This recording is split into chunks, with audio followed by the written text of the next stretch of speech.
Minhas caras e meus caros, na votação desta quinta no Supremo Tribunal Federal, venceu o que estava na Constituição, ainda bem, afinal aquele é um tribunal constitucional.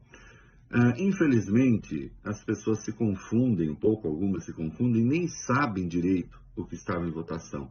Para muitos, o que se votava ali era: nós vamos prender, nós vamos soltar o Lula. Essa questão antecede em muito a questão da prisão do Lula. Vamos lá. O que se votava ali era a chamada ação declaratória de constitucionalidade. 3 ações declaratórias de constitucionalidade. Tratava-se de saber se parte do artigo 283 do Código de Processo Penal, depois, se você quiser mais detalhes, procure aí na internet, né? Saber se parte desse artigo era ou não compatível com a Constituição. Qual parte? A parte desse artigo que diz que, em caso de condenação, a pessoa só pode ser presa depois do trânsito em julgado, isto é, quando não houver mais recursos. Mas notem, isso desde que não haja razão para a prisão preventiva. E o próprio artigo prevê a prisão temporária e a prisão em flagrante. Tá certo? Bom, será que isso é constitucional? Será que prender, no caso de condenação, só depois do trânsito em julgado, quando não há mais recurso, é constitucional? É tão constitucional, mas tão constitucional, que é o que está escrito na Constituição. Ainda que com uma variação de palavra. O inciso 57 do artigo 5º da Constituição diz: ninguém será considerado culpado até o trânsito em julgado de sentença penal condenatória. Então a Constituição fala: ninguém será considerado culpado, e o Código de Processo Penal, artigo 283, ninguém será preso. A menos que alguém ache que a pessoa deva ser punida sem que ainda seja considerada culpada, seja uma coisa boa. Eu, por exemplo, obviamente não acho. Então é claro que o artigo é constitucional. E felizmente 6 ministros votaram a favor do óbvio. Mas infelizmente 5 ministros votaram contra o óbvio. E essa vitória magra por apenas um voto diz muito da bagunça institucional brasileira. E que, pelo visto, infelizmente vai demorar algum tempo.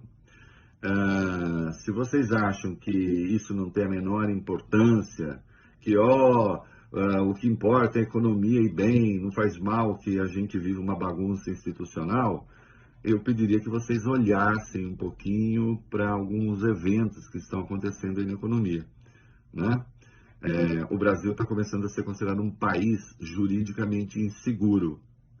E não porque este ou aquele esteja preso ou esteja solto, mas porque não se cumpre a Constituição. Portanto, o voto que triunfou é o voto que está de acordo com a Constituição. E aquele é um tribunal constitucional. Mas há agora uma movimentação intensa na Câmara e no Senado, daqueles inconformados com o resultado, para votar uma PEC, uma proposta de emenda constitucional, que permita a prisão depois da condenação em segunda instância, antes do trânsito em julgado, mudando, portanto, o conteúdo do inciso 57 do artigo 5º. Acontece que esse inciso não pode ser mudado. Segundo o artigo 60 da Constituição, ele é cláusula pétrea. Todo o artigo 5º é cláusula pétrea da Constituição, que é uma cláusula pétrea, aquilo que não pode ser mudado nem por emenda, só por uma nova Constituição. E eu acho engraçadas algumas reações, né? Eu vi o general Mourão, vice-presidente da República, afirmar que a decisão que se tomou nesta quinta-feira é uma decisão política. Não, general.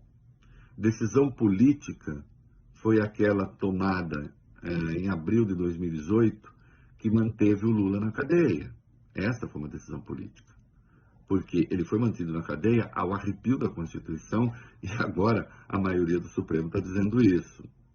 Mas, meu caro general, decisão política foi não colocar isso para votar antes.